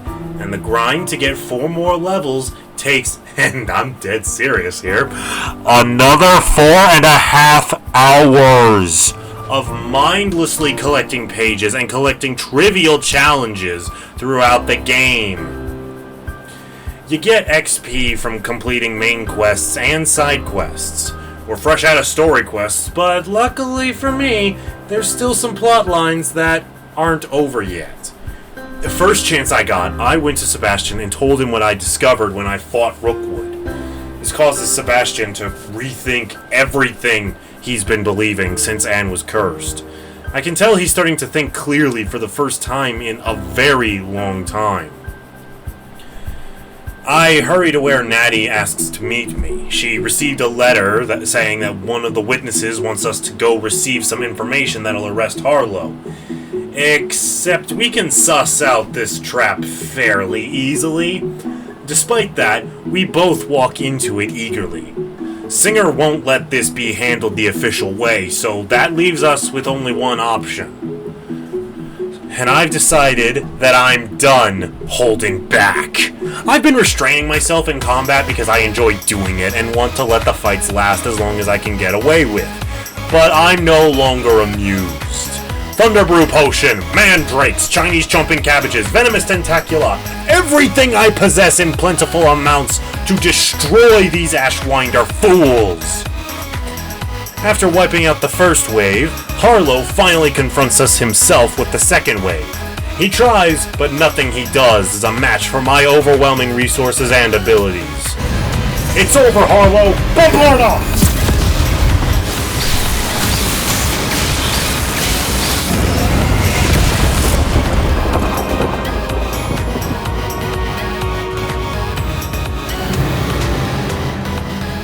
With Harlow on the ground, I turn to face Officer Singer and Professor Onai, who are running onto the scene. Before I even realize it, Harlow's aiming the Cruciatus curse at me, but Natty leaps in front, taking the curse for me. If I hadn't been so worried about Natty, I'd have melted Harlow's face off with Incendio for that one. Instead, I settle for the knowledge that the Dementors of Azkaban will get a new playmate, as I help Professor Onai move Natsai to the hospital wing. A few days after she's recovered, I meet her in the hospital wing for a visit. I thank her for saving my life. She thanks me for helping her take down Harlow. We finish my visit, agreeing that we've been dating in secret for long enough and it's time to go public. With Natty on the mend, I go to the Undercroft to see how Sebastian's doing. He's remorseful. It's all finally sunk in what he's done, what he was about to throw away. He genuinely does mean every word he's saying. I don't dare tell him about the repository, not yet at least. But one day, I know I'll be able to trust him. Those curses are unforgivable, but he isn't. Hours upon hours of brain-melted grinding later, and I win 100 points for Gryffindor, winning us the House Cup and ending this game! All in all, this game is stellar. The post-game grinding just to see the ending is extremely stupid. The trial dungeons are honestly too easy, not taking more than a minute of thought to figure out, and you don't really feel all that smart for solving them. Some of the side events, namely Crossed Wands, was too short-lived, with way too much potential left on the cutting room floor. Rewards for all the collectibles milestones are way too few and far between to make most of them worth it. All that being said, the story is engaging, the characters are compelling, combat is fun, exploring the world is a treat, there's almost 60 different side quests to entertain and distract you from the main plot. Some people complained about the absence of Quidditch, but personally, I'm not bothered by it. I'm not a Quidditch fan myself. But even in spite of that, there's enough in this game to make up for it. The ability to decide your own house and wand helps you feel more a part of the story. Ultimately, I can say this game gets an 8.5 out of 10. This game doesn't need that much in the way of refinement, which makes me very confident and excited at what Hogwarts Legacy 2 will have in store for us. Holy crap, this was the longest video I've ever made by a wide margin. This took a month straight of consistent work, so I would deeply appreciate a like, pretty please. Thank you guys so much for watching. Be sure to like, comment, and subscribe. Don't forget to ring the bell so you never miss an upload. Check out my buddy Tyler Crux. He does a lot of fun stuff on his channel, like his Road to Completion videos. Definitely check those out if you haven't already. We collab all the time. I'll catch you later, nerds.